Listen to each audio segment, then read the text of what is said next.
quelle est l'efficacité de la symptothermie? C'est ce dont je vous parle dans cette vidéo.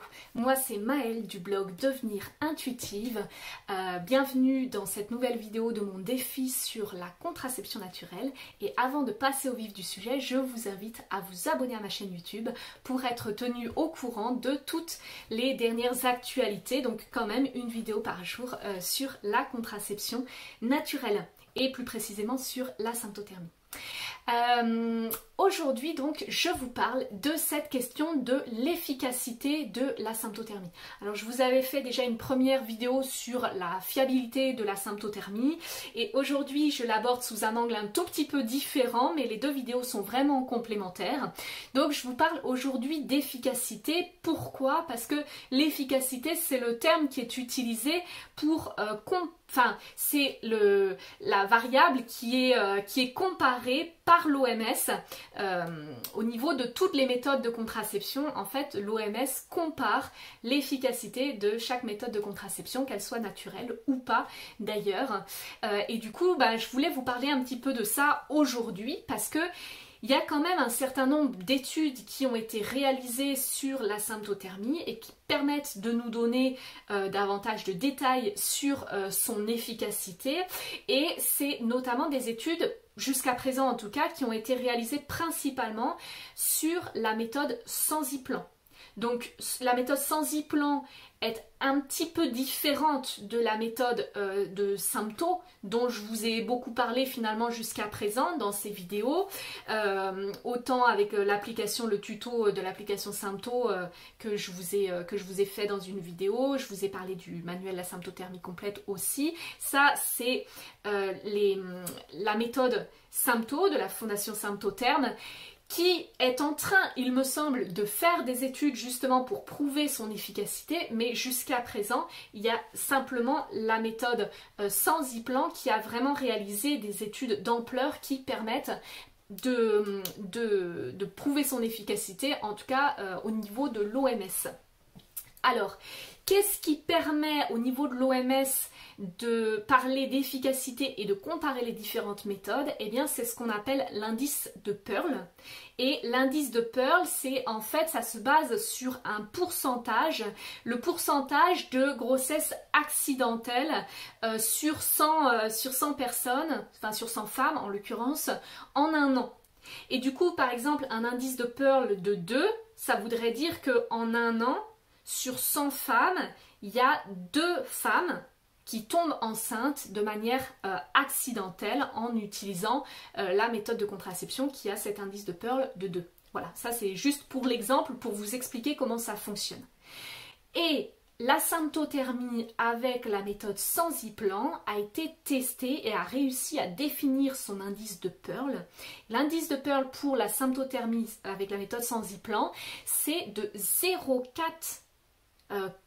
Enfin l'indice de Pearl est de 0,4 avec abstinence complète pendant la période fertile, quand même, ça c'est une information importante, et de 0,6 avec l'utilisation de méthodes barrières, notamment le préservatif, pendant la phase fertile. Voilà. Et ça se base dans tous les cas sur des observations très rigoureuses, sur des pratiques très rigoureuses de la symptothermie, donc avec un accompagnement, une formation éventuellement et ce genre de choses. Donc 0,4 et 0,6%. Ça veut dire que sur 100 femmes, finalement, il n'y en a même pas une qui tombe enceinte, c'est-à-dire c'est plutôt sur 1000 femmes, il y a 4 femmes qui vont tomber enceintes avec la symptothermie de manière accidentelle si elles ont utilisé par exemple l'abstinence complète pendant la période fertile. Et ça, c'est un indice de Pearl très très bas. Ça veut dire que la symptothermie est considérée comme une méthode très efficace par l'OMS. À titre de comparaison, la pilule, c'est un indice de Pearl de 0,3. Donc c'est un tout petit peu plus efficace, en tout cas de manière théorique, mais c'est vraiment très faible par rapport à toutes les méthodes par exemple qui existent. Un indice de Pearl qui est inférieur à 1, c'est vraiment très très positif. Et du coup ça prouve vraiment qu'on est sur une méthode très très fiable et très très efficace, en tout cas au vu de l'OMS. Donc c'est plutôt bon signe. Voilà. Et ce dont je voulais vous parler aussi, c'est que cet indice de Pearl, c'est ce qu'on appelle l'efficacité théorique. C'est-à-dire c'est vraiment dans un usage parfait de la méthode. Maintenant, évidemment, dans la pratique courante, et j'aurais envie de dire d'autant plus si vous pratiquez la symptothermie en autodidacte, vous n'êtes pas... Enfin, même si vous le faites de manière très très rigoureuse, on est plutôt dans ce qu'on appelle l'usage courant, avec peut-être parfois des erreurs d'interprétation ou voilà, des moments où on s'est dit c'est bon et puis en fait c'était potentiellement un peu limite de manière théorique. Et dans ces cas-là, on est plutôt dans ce qu'on appelle l'usage courant. En usage courant, avec la méthode sans Ziplan, on est sur du 1,8. Alors c'est pas l'indice de Pearl, du coup vu que l'indice de Pearl c'est l'efficacité théorique, mais c'est 1,8%, c'est-à-dire que sur 100 femmes, eh ben, il y en a 1,8, donc certaines années il y en a une et puis certaines années il y en a deux qui vont tomber enceintes avec la symptothermie quand c'est en usage courant, mais quand même de manière avec une utilisation quand même rigoureuse, très rigoureuse de la symptothermie. Donc c'est déjà, ça reste assez faible, enfin ça reste faible, ça reste une méthode efficace.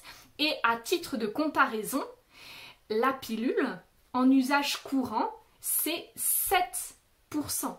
Ça veut dire qu'il y a potentiellement 7 femmes en usage courant qui tombent enceintes avec la pilule sur 100 femmes chaque année. Parce que tout simplement c'est très fréquent quand on utilise ce moyen de contraception d'oublier de prendre la pilule un jour comme ça en passant et puis ben, malheureusement ça fausse les résultats. Ou alors si on tombe malade et puis qu'on vomit, ben forcément potentiellement la pilule elle n'a pas été digérée et puis du coup elle perd totalement de son efficacité. Enfin voilà, c'est ce genre de choses qui peut faire que eh ben, en fait on se retrouve avec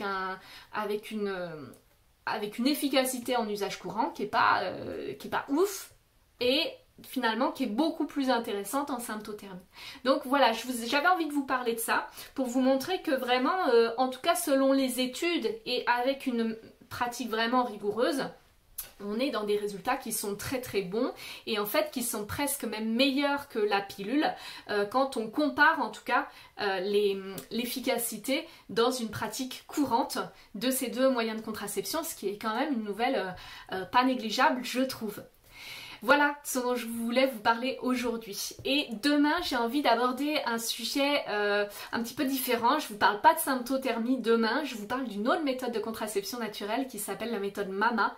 J'avais envie d'aborder un petit peu ça, donc c'est pour celles qui allaitent leur enfant et qui peuvent quand même utiliser justement l'allaitement en quelque sorte en tant que moyen de contraception dans des conditions bien particulières, attention.